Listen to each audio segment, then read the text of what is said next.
Many times the question has been asked, what defines a conqueror? What qualities perpetuate an everlasting legacy? In 356 BC, Alexander the Great was born into the royal family of King Philip II and Queen Olympia in Pella, Macedonia. Admiring the accomplishments of his father, King Philip II of Macedonia, Alexander set out on a military campaign that would lead to the subjugation of the entire known world.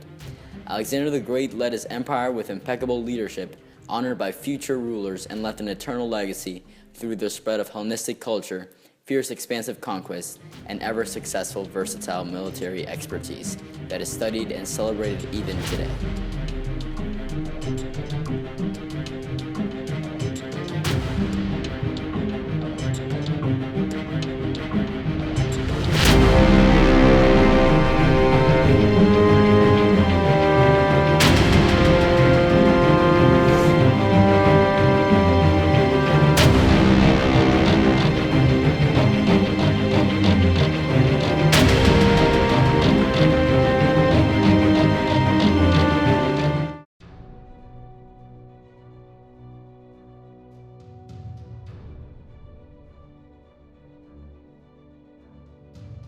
Alexander the Great is almost someone who's destined to come to power. He was one of those who, right from the beginning, early on, you just knew that he would be an amazing leader.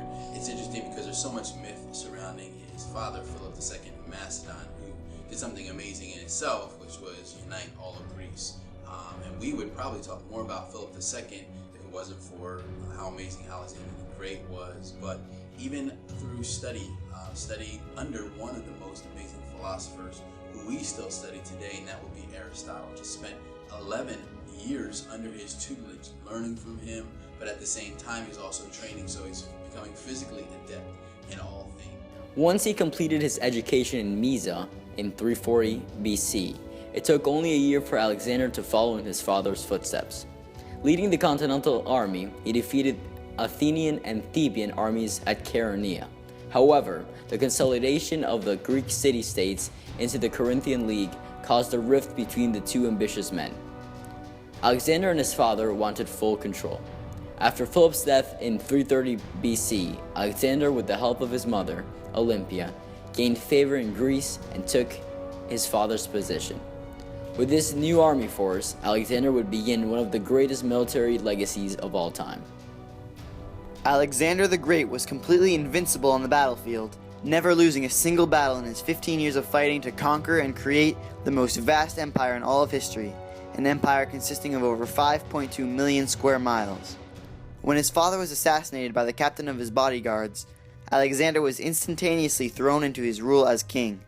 King Philip's death caused many states to revolt, but Alexander quickly gathered together an army of 3,000 men to go out and settle the uprisings. After each battle, more were added to his army. The Thessalians, the first army Alexander confronted, surrendered and joined forces with him. An unstoppable, irrepressible force, Alexander continued to rally the Greek states and conquer the neighboring areas, including the Persian Empire, Syria, Egypt, and even parts of India.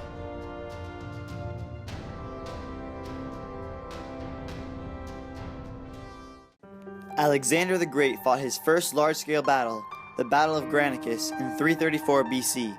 At the age of only 22, he led an army of about 40,000 against another army of 40,000, with 20,000 Greek and 20,000 Persian on the opposing side. Throwing his spear in the ground, he declared that all of Asia would be conquered by the Macedonian spear. The Persians fled early in the battle, but he eradicated almost the entire Greek army, killing 18,000 and taking the remaining 2,000 as his prisoners. Amazingly, Alexander's army only lost a total of 120 people.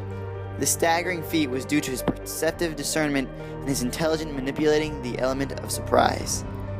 Alexander the Great was one of the first to perform a couple different strategies that we don't see a lot early on, and so that's why we kind of say he's the author of some of these things. One was a ruse, and it's interesting because that's where you kind of build up a lot of your forces, a lot of your troops right in the front, and then you send a certain number of forces around behind, and at the same time you're using a flanking strategy, and sometimes it's where you take almost all of your force around behind. And so that's interesting because he's one of the first ones we see doing that, and we see it being effective. As Alexander the Great is someone who never lost a military battle.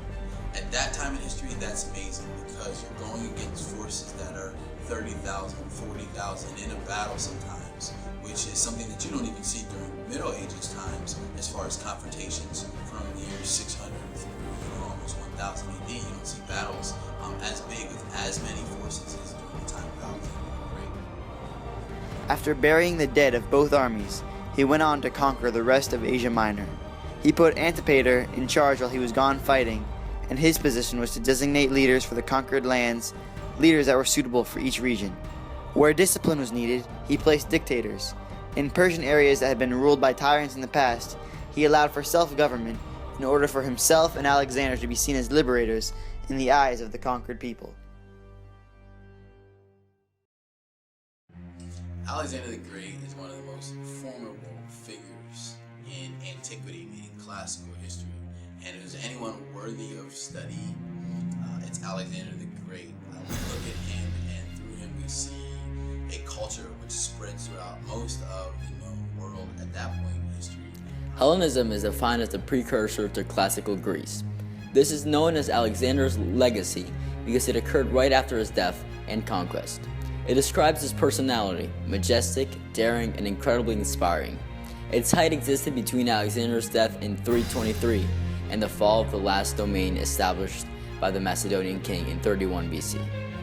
Hellenistic influence spread in the form of language, art, architecture, and literature.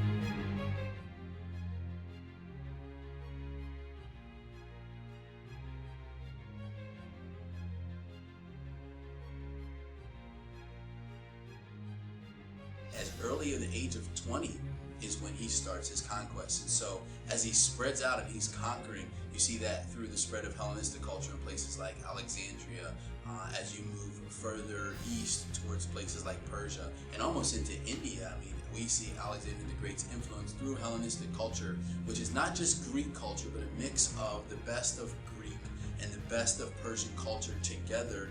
You're starting to see a building block foundation for the spread of what's going to be a lot of great classical works that we still look at and remember today. And at the same time, it's also a nice base for the spread of the Bible through the language. A short life was lived by Alexander, lasting no more than 32 years. However, from this seemingly infinitesimal lifespan, his legacy was carried throughout many generations. His 4 generals claimed the empire. These Diadochi, or successors, brought Hellenic influence into their domains. By the start of Rome, Greek culture already predominated the empire. One sees that the Roman pantheon greatly resembles the Greek Parthenon, with its Doric columns and capitals. Also, every Roman god or goddess can be identified with a Greek god or goddess. For example, the Roman god of the sea, Neptune, is associated with the Greek god Poseidon. The Roman king god Jupiter is also the Greek god Zeus. As ideas were spread, society in the Eastern Hemisphere lurched forward. These ideas and intellectual achievements survive today. In the United States of America, democracy, a form of government that involved rule by the people, has been altered and perfected. Architecture in the country's capital resemble that of Greece's Acropolis. To realize how intertwined Hellenistic culture is with the world today after one man's short lifespan is simply astonishing.